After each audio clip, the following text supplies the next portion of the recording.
everybody, I've been out of town and I went to check on my medicine, just do a just general check.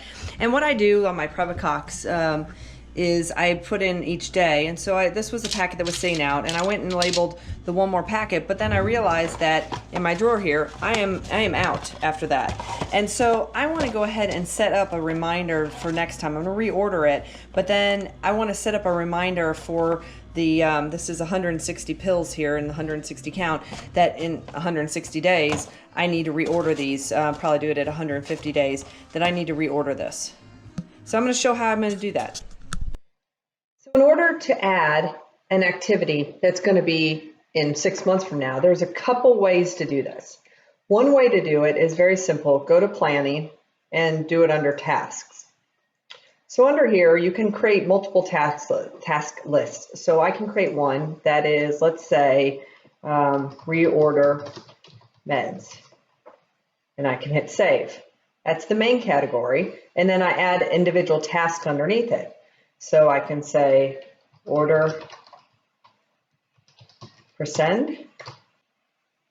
So now I just need to pick a due date. So I want to reorder in 180 days or 6 months.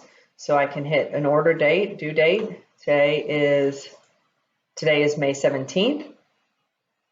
So what I'm going to do is just change it to November. That's 6 months from now, and say November 17th and hit save. Now, what I said before is that I want to be notified. I don't want to be out and then order it.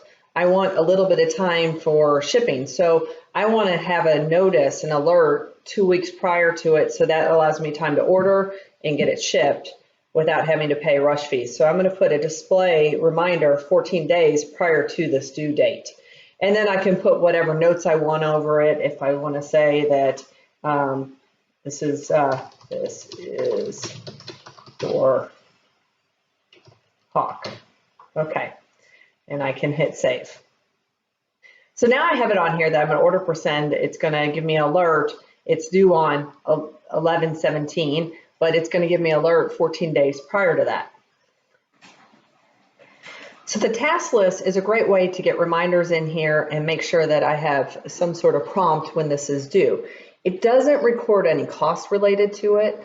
And so as I want to do it, there's another mechanism that I can use that could actually record the cost associated with this activity. So if I do that, I'm going to select home, and I'm going to select add new fee. So think of a fee or expense of anything related to the barn where you're going to go spend money related to the barn. It can be related to a horse, or it may not be. So this will be select the service. So this one is going to be related to a horse, but you can see some of them are just regular related to the barn. But let's say horse. And then there's some pre-populated items in here. Now it's populated, it says medicine and supplements, but it doesn't say %. So I can either type in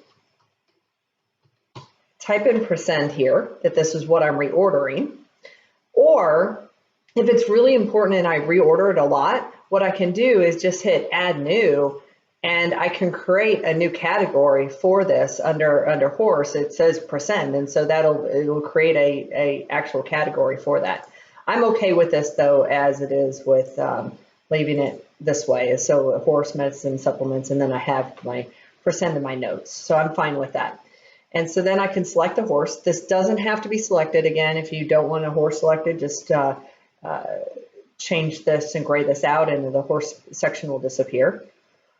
And it can be set up whether you want to charge for this or not. So if you are a boarding operation and you're buying this for a client, you may want to record the cost of it as well as the client price. In this case, it is my own, so it's going to be an internal cost, but I would like to record the cost of it because it's not cheap.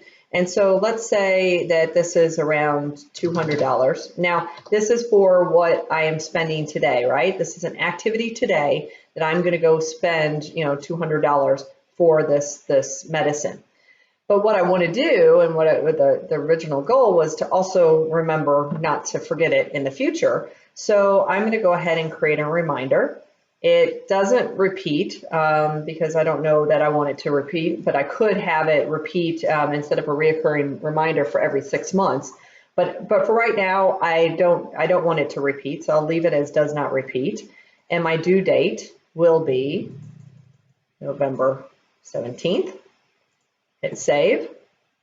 And again, I want my reminder to be 14 days in advance. And you can again put this is a note for the reminder activity, and you can put whatever comments you want, in here for a note. So if you want to prompt something when you go to reorder it, order it in tablet form versus liquid form, or whatever you need to put in here, you can put that in the note. Reorder.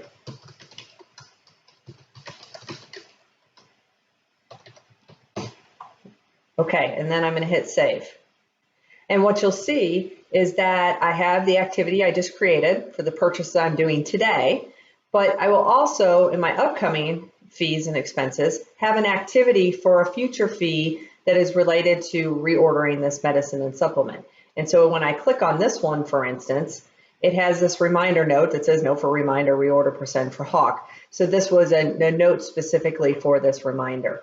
So that is, and you'll be able to get that once it gets closer, it gets 14 days out on this, it will show up in this reminders hot link here, as well as under planning and reminders as well.